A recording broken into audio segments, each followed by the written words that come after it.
আসসালামু আলাইকুম প্রিয় শিক্ষার্থীবৃন্দ, টেকনিক এজ এডুকেশনের পক্ষ থেকে তোমাদের সবাইকে জানাচ্ছি সুস্বাগতম। সেই সঙ্গে আরেকবার স্বাগতম টেকনিক এজ এডুকেশন এবং টেকনিক পাবলিকেশনের সমন্বয়ে গঠিত ইজি কেমিস্ট্রির বইয়ের পক্ষ থেকে। এই বইটিতে তোমরা পেয়ে যাচ্ছ বাংলাদেশে এই প্রথম বইয়ের সঙ্গে টিচার্স একেবারে ফ্রি। সো আজকে মূলত আমরা একটা সৃজনশীল সলভ করব। চলো আমরা কথা না বাড়িয়ে সৃজনশীলটা সলভ করি। দেখো, আজকে মূলত আমরা সলভ করব 6 নম্বর প্রশ্ন। এখানে আমাদের একটা প্রশ্ন দেওয়া আছে। প্রশ্নে কি কি বলা আছে একটু লক্ষ্য করি আমরা। আমাদের উপরের যে বর্ডারটা আছে এখানে দেওয়া আছে যৌগের নাম এবং নিচে কি দেওয়া আছে বলতো সংকেত। ওকে, তো এই যৌগটা দেখো সংকেত থেকে আমরা বুঝতে পারতেছি H2O2। এটা হচ্ছে আমাদের মূলত কি বলতো, এটা একটা হাইড্রোজেন পারঅক্সাইড। ওকে, বি যৌগটা কি দেখো তো, CH2 ডাবল বন্ড CH2 অর্থাৎ 2 কার্বন বিশিষ্ট একটি অ্যালকিন যার নাম হচ্ছে ইথিন। এবং সি যৌগটা হচ্ছে CH ট্রিপল বন্ড CH অর্থাৎ 2 কার্বন বিশিষ্ট একটা অ্যালকাইন যার নাম হচ্ছে ইথাইন। এবং সেই সঙ্গে ডি যৌগটা হচ্ছে CH3COONA সোডিয়াম ইথানয়েড। যৌগটার নাম হচ্ছে সোডিয়াম ইথানয়েড, যেটা জৈব যৌগ থেকে প্রস্তুত। এটা একটা জৈব লবণ। ঠিক আছে, এখন দেখো 1 নম্বর প্রশ্ন অর্থাৎ ক নম্বর প্রশ্ন আমাদেরকে বলছে ফরমালিন কাকে বলে। ফরমালিন কি দেখো ভাইয়া, ফরমালিন হচ্ছে মিথানলের 40% জলীয় দ্রবণ। তার মানে দেখো অ্যালডিহাইড, মিথানঅ্যালডিহাইড বা আমরা বলতে পারি মিথানল অর্থাৎ HCHO। এই যে HCHO এর 40% জলীয় দ্রবণ হচ্ছে কি বলতো, ফরমালিন। আশা করি তোমরা বুঝতে পেরেছো। খ নম্বরে কি বলা হয়েছে, খ নম্বর বলছে জৈব যৌগ অজৈব যৌগ থেকে আলাদা কেন ব্যাখ্যা করো। দেখো, জৈব যৌগ নিয়ে বিভিন্ন বিজ্ঞানী বিভিন্ন মতবাদ দিয়েছে। যেমন বিজ্ঞানী বার্জালিয়াস একটা মতবাদ দিয়েছে, তারপর বিজ্ঞানী ফ্রেডেরিক ওহলার, যাকে আমরা মূলত অর্গানিক কেমিস্ট্রির জনক বলে থাকি, এরা বিভিন্ন ধরনের মতবাদ দিয়েছে। তো এখানে মূলত জৈব যৌগ এবং অজৈব যৌগের মেইন পার্থক্যটা কি, সাধারণভাবে যদি আমরা লক্ষ্য করি, জৈব যৌগ মানে হচ্ছে হাইড্রোকার্বন, অর্থাৎ হাইড্রোকার্বন এবং হাইড্রোকার্বন থেকে উদ্ভূত যে সকল যৌগ তাদেরকে আমরা মূলত জৈব যৌগ বলে থাকি। ঠিক আছে, তাহলে এখানে জৈব যৌগ এবং অজৈব যৌগের মেইন পার্থক্য থাকবে হচ্ছে কার্বন। অর্থাৎ জৈব যৌগের মধ্যে সাধারণত কার্বন থাকে এবং অজৈব যৌগের মধ্যে সাধারণত কার্বন থাকে না। তার মানে দেখো, জৈব যৌগ কার্বন হাইড্রোজেন সালফার সহযোগে গঠিত, কিন্তু অজৈব যৌগ যে কোনো পরমাণু দ্বারা গঠিত হতে পারে। তাহলে এইরকম কিছু পার্থক্য মূলত আমাদের এখানে বিদ্যমান। আশা করি তোমরা খ নম্বর প্রশ্নটাও বুঝতে পেরেছো। এখন আসো গ নম্বর প্রশ্ন আমাদেরকে কি বলছিল। গ নম্বর প্রশ্নে বলা হয়েছে যে সি যৌগ থেকে ডি যৌগ প্রস্তুত বিক্রিয়া সহ ব্যাখ্যা করো। তাহলে দেখো, আমরা দেখতেছি সি যৌগ হচ্ছে আমাদের এখানে কি বলতো, সি যৌগ হচ্ছে আমাদের একটা অ্যালকাইন, 2 কার্বন বিশিষ্ট একটা অ্যালকাইন। এবং এখান থেকে আমাদেরকে কি যেতে হবে বলতো, 2 কার্বন বিশিষ্ট একটা জৈব লবণে যেতে হবে। ঠিক আছে, চলো আমরা এখন এই জিনিসটা দেখে থাকি। তাহলে আসলে গ নাম্বার আমরা একটু সলভ করব। গ নাম্বার সলভ করি আমরা। তাহলে গ নাম্বার প্রশ্নে কি বলছে আমাদেরকে, সি যৌগ থেকে মূলত আমাদেরকে ডি যৌগ প্রস্তুত করতে বলছে। তাহলে দেখো, সি যৌগটা আমাদের কি ছিল, CH ট্রিপল বন্ড CH। এবং ডি যৌগটা আমাদের কি ছিল, ডি যৌগটা ছিল CH3COONA, যেটাকে আমরা বলতেছি সোডিয়াম ইথানয়েড। তাহলে এখন আমরা এটা মূলত কিভাবে সলভ করব সেটা একটু দেখার চেষ্টা করি। ওকে, দেখো, এটা সলভ করার জন্য জাস্ট কয়েকটা ধাপ আমাদেরকে পার করতে হবে। প্রথমে আমরা এই যে ইথানল এর সঙ্গে পানির সংমিশ্রণ করব, অর্থাৎ পানি সংযোজন বিক্রিয়া করব। এই পানি সংযোজন বিক্রিয়াটা হয় কি, 20% সালফিউরিক অ্যাসিড এবং 2% মার্কিউরিক সালফেটের উপস্থিতিতে যদি বিক্রিয়াটা করি 80 ডিগ্রি সেলসিয়াস তাপমাত্রায়, তাহলে সেখান থেকে আমরা মিথানল পাই। তাহলে দেখো, আমাদের প্রথম কাজ থাকবে ধাপ নাম্বার 1। আমরা যে কাজটা করব, এই যে দেখো CH triple bond CH ethyne, এই গ্যাসটাকে পানির সঙ্গে বিক্রিয়া করব। তো পানিতে থাকে H2O। তো আমি তোমাদের বোঝার সুবিধার্থে একটু কষ্ট করে অন্যভাবে লিখতেছি, তোমরা একটু ধরে নিও। তাহলে দেখো, এটা হচ্ছে O। এর সঙ্গে আমরা কি করব, এই বিক্রিয়াটার মধ্যে একটা দামি প্রভাবক ব্যবহার করব, যার নাম হচ্ছে কি বলতো 20% সালফিউরিক অ্যাসিড এবং 2% কি বলতো 2% মার্কিউরিক সালফেট HgSO4। সেই সঙ্গে আমরা কত ডিগ্রি সেলসিয়াস দিব, 80 ডিগ্রি সেলসিয়াস তাপমাত্রা প্রদান করব। তাহলে দেখো, এখানে যে জিনিসটা ঘটবে মূলত আমাদের,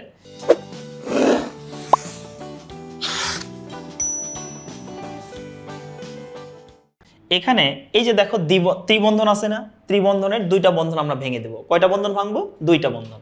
তাহলে 2টা বন্ধন যদি ভাঙি আমরা আসলে কি পাই বলতো, CH বন্ড হচ্ছে CH। একটা কার্বনের হাত কয়টা, 4টা। তাহলে দেখো, এই কার্বনের হাত ফাঁকা হবে 2টা এবং এই কার্বনের হাত ফাঁকা হবে কয়টা বলতো, 2টা। তাহলে আমরা কি করব জানো, এই যে H2 আছে না, এই 2টা হাইড্রোজেনকে আমরা এই কার্বনে যুক্ত করব এবং এই যে ও আছে না, একটা ও এর কিন্তু দুইটা হাত, এই কার্বনে যুক্ত করব। তার মানে দেখো আলটিমেটলি আমরা আসলে কি লিখতে পারবো, আমরা আসলে লিখতে পারবো CH3 বন্ড, তার সঙ্গে আমরা কি লিখতে পারবো বলতো, অক্সিজেনের যেহেতু দুইটা হাত, তাহলে দেখো এখানে আমরা একটা ও দিতে পারবো। তাহলে দেখো CHO কিসের কার্যকরী মূলক, এটা হচ্ছে অ্যালডিহাইডের কার্যকরী মূলক, তাই না? তাহলে এটার নাম কি ভাইয়া, এটার নাম হচ্ছে ইথানল। এখন আমি প্রথম ধাপে যে ইথানলটা পাইলাম, এটাকে আমার কি করতে হবে, দ্বিতীয় ধাপে জারণ করতে হবে, কি সহযোগে, জাইমান অক্সিজেন সহযোগে। তাহলে দেখো ধাপ নাম্বার 2, আমরা যদি কি করি, যে অ্যালডিহাইডটা আমরা পাইছি CH3 CHO, এটাকে আমরা জাইমান অক্সিজেন সহযোগে বিক্রিয়া করব। এখন কথা হচ্ছে জাইমান অক্সিজেনটা আসে কোথা থেকে ভাইয়া, জাইমান অক্সিজেনটা আসে মূলত আমাদের পটাশিয়াম ডাইক্রোমেট এবং সালফিউরিক অ্যাসিডের বিক্রিয়া থেকে, তাই না? Cr2O7 এবং তার সঙ্গে H2SO4 এর বিক্রিয়ার মাধ্যমে। তাহলে এখান থেকে যদি আমরা জারণ করি, আমরা কিন্তু একটা জিনিস শিখে আসছি, সেটা হচ্ছে 1কে জারণ করলে 2 হয়, 2কে জারণ করলে 3 হয়, 3কে জারণ করলে 4 হয়। তার মানে দেখো অ্যালডিহাইডকে যদি আমরা জারণ করি, সেখান থেকে আমরা একটা অ্যাসিড পাই। এখন দেখো এখানে কয় কার্বন বিশিষ্ট অ্যালডিহাইড ছিল, 2 কার্বন বিশিষ্ট অ্যালডিহাইড ছিল। তাহলে আমরা অ্যাসিডটা পাবো কত কার্বন বিশিষ্ট, অবশ্যই 2 কার্বন বিশিষ্ট। তাহলে আমরা দেখো এখানে লিখতে পারবো কি বলতো, CH3 বন্ড COOH, তার মানে এটার নাম হচ্ছে আমাদের কি বলতো, ইথানোয়িক অ্যাসিড। এই যে অ্যাসিডটা আমরা পাইলাম, আমরা জানি অ্যাসিড ক্ষার প্রশমন বিক্রিয়ার সময় সবসময় লবণ প্লাস পানি উৎপন্ন হয়। তাহলে এই জৈব অ্যাসিডটাকে যদি আমরা কি সহযোগে বিক্রিয়া করি, একটা ক্ষার সহযোগে বিক্রিয়া করি, তাহলে সেখান থেকে আমরা কি পাবো বলতো, সেখান থেকে মূলত আমরা একটা লবণ পাবো, অর্থাৎ আমরা ডি যৌগটা পেয়ে যাব। তাহলে আমাদেরকে তৃতীয় ধাপে কি করতে হবে বলতো ভাইয়া, তৃতীয় ধাপ আমরা কি করব, CH3 বন্ড COONA, এটাকে একটা ক্ষার সহযোগে বিক্রিয়া করব। এই ক্ষারটাকে বিক্রিয়া করলে এখানে একটা প্রতিস্থাপন বিক্রিয়া হবে। প্রতিস্থাপন বিক্রিয়াটা কেমন, এই যে সোডিয়াম, আচ্ছা এখানে মূলত আমাদের সোডিয়াম কি ছিল বলতো, অর্থাৎ অ্যাসিড ছিল।